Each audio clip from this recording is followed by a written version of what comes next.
Bem-vindo à Tribuna Livre, o lugar onde se discutem as questões políticas, sociais e culturais que nos definem e ao nosso presente e futuro.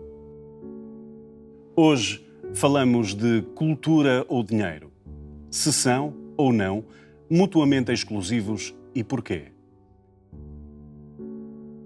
Mas antes, o que é a cultura? Ou melhor, o que é a cultura hoje, quando estamos tão longe do confronto inicial com o mundo desconhecido, o infinito e o esforço de compreensão e organização que terá estado na sua origem? Agora que a cultura tem como sinónimo o entretenimento, o estilo de vida ou o modo particular de ser ou fazer, ainda podemos falar de arte, de literatura, de religião, de arquitetura ou de música, do conhecimento nas suas expressões mais elevadas e irremediavelmente atiradas ou para o pó dos eruditos ou quaisquer outros redutos elitistas? Com a diluição das fronteiras entre a alta e a baixa cultura, a destruição das humanidades pela própria academia e a queda da valorização da civilização ocidental, de que falamos quando falamos de cultura? Esse instrumento que século após século usamos para nomear o inominável, trazer ordem ao caos e dar expressão à nossa perplexidade.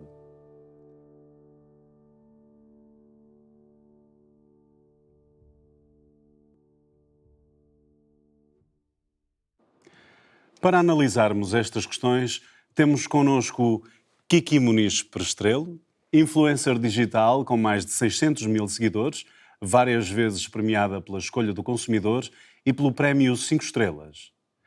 João Pedro Vicente, filósofo e professor de Lógica e Metafísica no Churchill College da Universidade de Cambridge, autor de Um Buraco Onde Antes Estava Deus. Rita Lima, jornalista, comentadora, autora de Um Círculo de Mulheres para a Quadratura do Machismo em Portugal. Sejam muito bem-vindos. E começo por si, Kiki. Kiki acabou de receber mais um prémio, desta vez na categoria de Cultura e Entretenimento, pelo seu podcast de entrevistas a figuras públicas, O que eu andei para a Kiki chegar.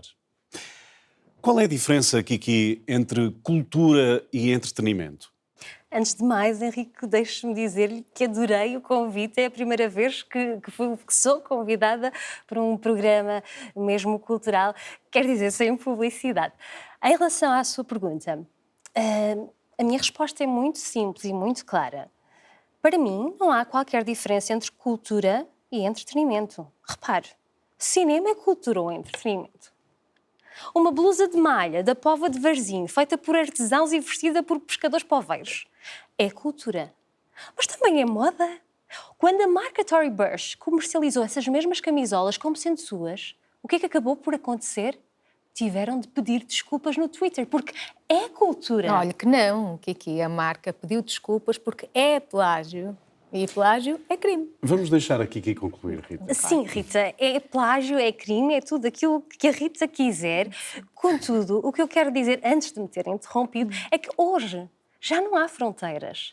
De antes, cultura era saber certas coisas, fazer certas coisas, conhecer certas coisas e o resto não era cultura. Hoje é mais descontraído, é mais fluido. De antes, uma pessoa culta tinha de ter lido, sei lá, Homero, os gregos. Hoje, vai-se à Grécia, vê-se a paisagem, come-se a comida, ouve-se a música, vê-se a história nas ruínas. E isso também é conhecer a cultura grega. É ou não é? Olha, para mim, mais vale corrido que lido. Eu acho. Rita? O que a Kiki quer dizer, e até certo ponto eu não discordo, é que o contacto, a proximidade, a experiência informam um tanto ou até mais do que um livro que pertence ao cânone clássico e que já quase ninguém lê. É isso? Exato. Okay. João Pedro, concorda? Bem, antes de mais, obrigado pelo convite. É com muito gosto que faço parte deste painel. Agora, não é uma questão de concordar ou discordar, Henrique. Veja, o que diz a Kiki é o mesmo que afirmar que por comer iogurte grego e ver o Mamma Mia se conhece a cultura clássica. E já agora a cultura anglo-saxónica e a cultura sueca e a cultura norte-americana. Ora, Kiki, Nem a cultura clássica é um iogurte, nem a anglo-saxónica está representada no trabalho da dramaturga que escreveu o texto musical, nem a cultura sueca está representada nas canções do Zaban, nem a norte-americana no filme.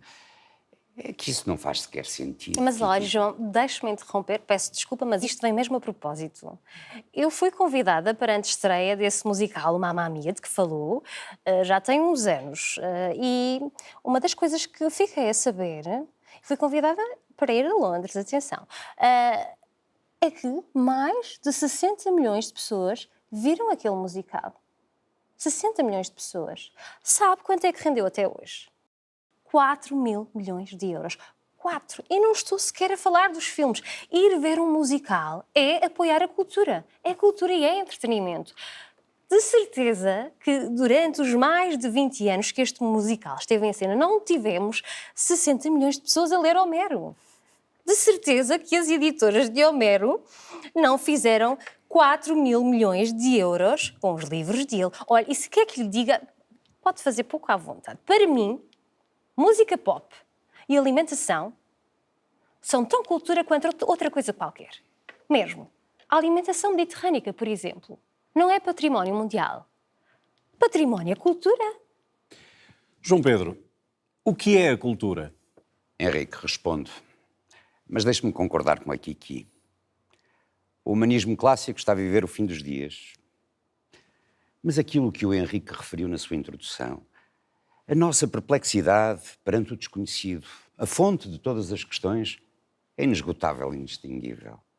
Seja porque um céu cravejado de estrelas faz com que se crie um James Webb para navegar a distância e ser os nossos olhos, seja, como também referiu, para conhecermos e organizarmos os corpos celestes e os escuros, e com eles uma ideia de ser, de memória, de viagem, de futuro. E vale a pena ler Homero, Kiki, porque Ulisses, para regressar a Ítaca, carregado de aventuras, teve de atravessar o desconhecido. Ulisses e Aquiles construíram uma ideia de homem que atravessou o tempo, de um Eros masculino, de uma glória sacrificial. Quem foram os voluntários que se alistaram na Primeira e Segunda Grandes Guerras? Gerações e gerações de Ulisses e de Aquiles. O que é uma cidade destruída se ela não for Troia? Ou melhor, como se reconstrói uma cidade se ela não for Troia?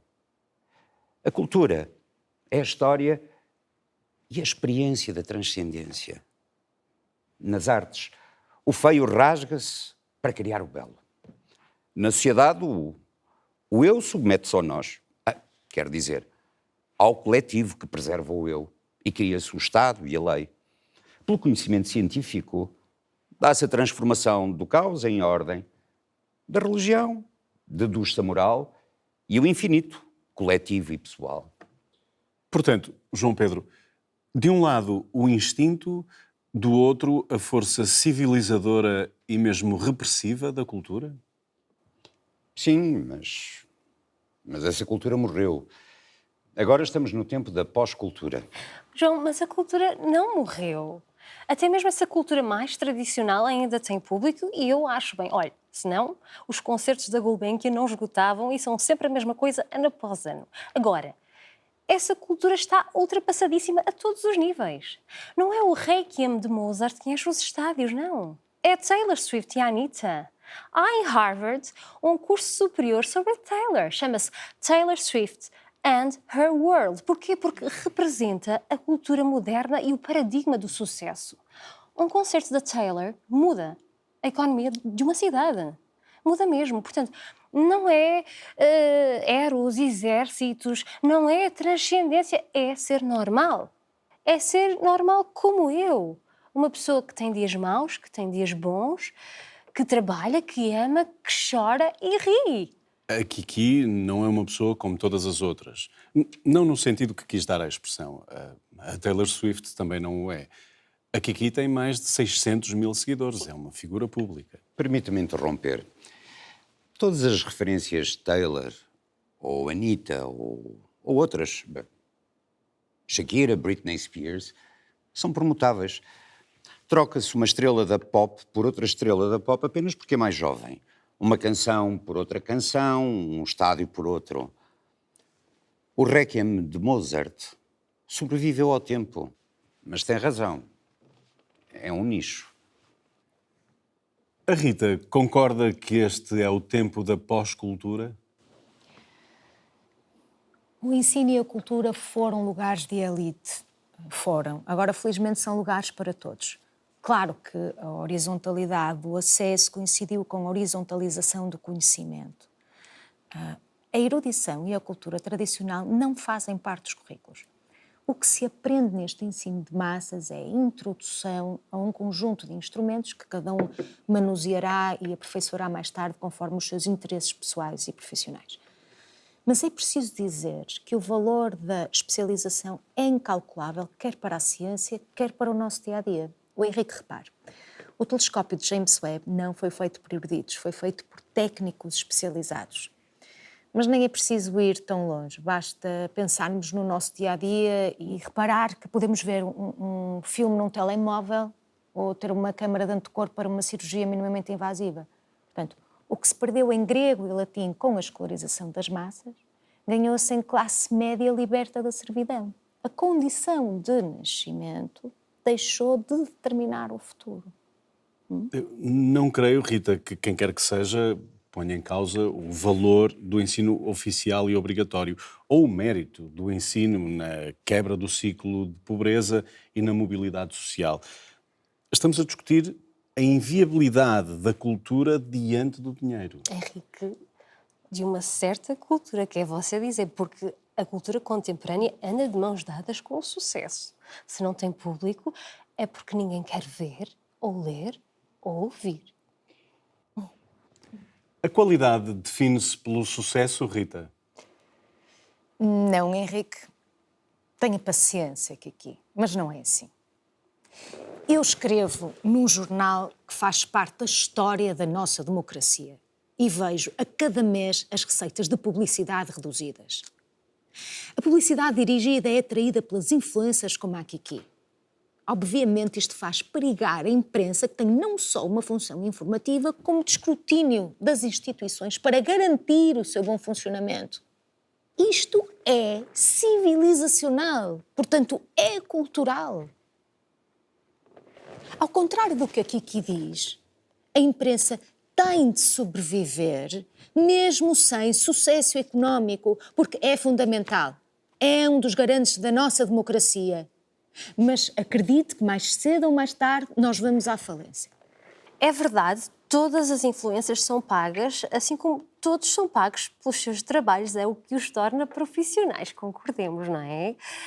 Se calhar a imprensa tem de se reinventar. Olha, de antes eram só os estagiários que escreviam de graça, não é? Agora há imensa gente a escrever de graça nos jornais. Se calhar podem poupar aí nessas pessoas que escrevem, têm outras profissões, mas querem ter exposição. A Kiki é paga por cada conteúdo do seu Instagram, é patrocinada no seu podcast por uma grande marca, assim como no seu vlog, e ainda recebe da sua editora. Está a dizer que os outros devem escrever sem remuneração a troco de exposição, é isso? Henrique, é uma forma de reinvenção da imprensa para os jornais se manterem, sei lá, não é preciso levar à letra, não tem de ser assim, exatamente assim, é só para alguns, não é para todos. Óbvio que aqueles que só escrevem têm de ser pagos, é óbvio. Agora, o cinema mudo também morreu, os blogs acabaram, o Instagram ultrapassadíssimo pelo TikTok e é natural que os jornais também acabem, não é? Mais uma vez, o problema não é a permutabilidade de blogs, Instagram e TikTok. É o desserviço da ignorância. Não se podem desviar as receitas de publicidade dirigida para uma geração, e não falo de si, Kiki, mas da geração abaixo da sua, para quem a democracia não é fundamental, por exemplo. Quando eu digo que a cultura morreu, digo que deixámos de imprimir ao conhecimento e às artes um significado aspiracional. Isso foi explicitamente o que aconteceu nos finais do século XIX, com o apelo à violência e o desejo de destruição, concretizado depois. Quer elaborar, João Pedro? Na verdade é muito simples. Todo o pós qualquer coisa Pós-modernismo, pós-verdade. É uma história de destruição. Fundamentalmente de destruição de significado. Antes questionávamos o quê, como, porquê. E passámos a destruir o quê, o como e o porquê. Deus morreu com Nietzsche e o poder da Igreja está enfraquecido. A cultura retraiu-se e é antropologia e entretenimento. A arte é psicopatologia e desvio, tanto quanto o amor é apenas um fenómeno da biologia. A tecnologia e a ciência não nos vão trazer nem metafísica nem ética. Não há moral na tecnologia de um telemóvel. A ciência e a tecnologia em si mesmas são imanentes, amorais, estéticas. Não há vício ou virtude num telemóvel, a não ser pelo seu uso. Pode-se organizar uma insurreição pelo telemóvel ou uma ação de solidariedade. Shakespeare sabia isto. Está em Romeu e Julieta. A virtude transforma-se em vício quando mal usada e o vício é por vezes dignificado pela ação que dele decorre. Essa cultura pretérita que o João Pedro acaba de defender como um bem, não é a mesma que esteve ao serviço de uma elite? Ao serviço dos poderes políticos, que se prestou a símbolo de status e presta ainda? Morta, mas ainda assim gerou o expressionismo. Bem se vê o quão violenta e repressora era. Bem, não deixa de ter razão. Já Freud dizia que a civilização produz a sua própria destruição através da repressão excessiva dos instintos. Ora, os elementos reprimidos, quando libertos, são inexoráveis, impiedosos. Toda a tradição cultural de que o João Pedro fala estava ao serviço de uma hierarquia rígida que se servia a si mesma, desde a política à economia, ao serviço de quem estava no topo da hierarquia. Rita, os vícios da cultura tradicional são super evidentes. Mas o que eu penso é que os despojos sobre os quais vivemos são os do último esforço de destruição dessa cultura. Vivemos sobre o legado dos pós-estruturalistas dos três cavaleiros do Apocalipse. Jacques Derrida, Jacques Lacan e Foucault, passa a ironia, cuja visão da cultura, das artes e até mesmo da história estava informada sobre o ponto de vista da linguagem. Um sistema de análise por refração. Ora, para eles, na realidade e libertos dessa refração, verificaríamos que não há sequer um substrato biológico para o género e que tudo quanto somos, logo fizemos, são apenas inscrições sociais. Aliás, na senda destes cavaleiros, a Academia procedeu à desconstrução de tudo, desde a história à biologia. É o fim da grandeza, não na ciência e na tecnologia, mas nas artes e nas humanidades? É isso mesmo. Há pouco, quando falei, lembrei-me da... Estava a falar, como repararam, da civilização e os seus descontentamentos, e lembrei-me de uma citação que vem lá, estava aqui à procura, e só um instante... e aqui está ela. A civilização é um processo ao serviço de Eros, cujo propósito é juntar cada humano considerado individualmente e depois disso as famílias, a seguir as raças, povos e nações, numa grande unidade, a unidade da humanidade. Porque isso tem de acontecer, não sabemos. O trabalho de Eros é exatamente este. Fim de citação. Ora, se descontarmos Eros, é o mesmo movimento aglutinador que Harari descreve. A moral, a cultura e as artes engrandeceram-nos. Mas agora encolhemos, tribalizamos-nos e, ao fim, atomizamo-nos. Puf! A Rita dizia há pouco que o jornal onde escreve não sobreviveria.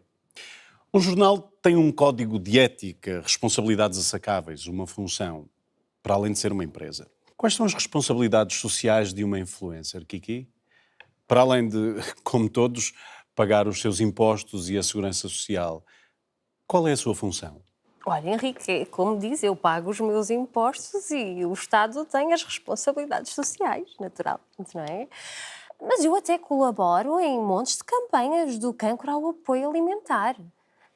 E até aposto que nesta mesa não há ninguém que contribua tanto quanto eu. Porque eu chego às pessoas e as pessoas doam. As marcas pagam porque eu chego às pessoas. Eu vendo. Querem vender Homero? Contratem-me. Desde que não seja em grego, eu arranjo forma de vender o livro e pôr toda a gente a lê-lo. Uma verdadeira agente cultural. Mas sabe que vender Homero não é ler Homero, não é conhecer Homero, não é pensar a partir de Homero. Infelizmente, Rita, a questão já é inteiramente outra. Já não é o que faremos civilizacional e culturalmente com o nosso passado como até aqui. Vivemos sob outro primado transhumano. Ainda na sua forma embrionária, mas avançaremos a uma velocidade surpreendente. Já não é a nossa memória, é a memória que acedemos através de um gadget que não tem paralelo com qualquer bloco de notas. Nem percebemos o algoritmo que nos conduz o pensamento por páginas e páginas imprevistas. Não é uma biblioteca, é um funil. Nem o telemóvel é menos do que uma prótese, uma extensão do corpo, uma ligação constante a outras ligações, mas já quase sem relações pessoais. Houve tempos em que a tecnologia viabilizava a relação. Hoje é a relação. Eu acho que esse não é o tema da nossa conversa. Eu tenho de concordar com a Kiki e o João Pedro. É uma deriva. Mas este é o tema da nossa conversa. Reparem, a cultura, entretenimento, mercado que temos está a criar uma civilização com outras características. Não se pode prever uma civilização que não é decidida por nós, mas pela inteligência artificial, daquilo que consumimos online, dos sapatos aos artigos das revistas. Não conseguimos prever que humanos ou transhumanos seremos. Olhem, é o outro desconhecido que atravessaremos. E a que Ítaca, depois desse desconhecido, aportaremos? Uma última pergunta para todos. A cultura é um bem em extinção? João? Não. É um bem extinto. Serve apenas para eruditos. Rita? Diria que a cultura é um bem em transformação. Kiki? A cultura que não gera lucro é um bem em extinção. Não tem público, já morreu. Agora, a cultura que cria lucro vive porque as pessoas querem. E é assim que deve ser. Obrigado a todos. Obrigado. E até à próxima Tribuna Livre.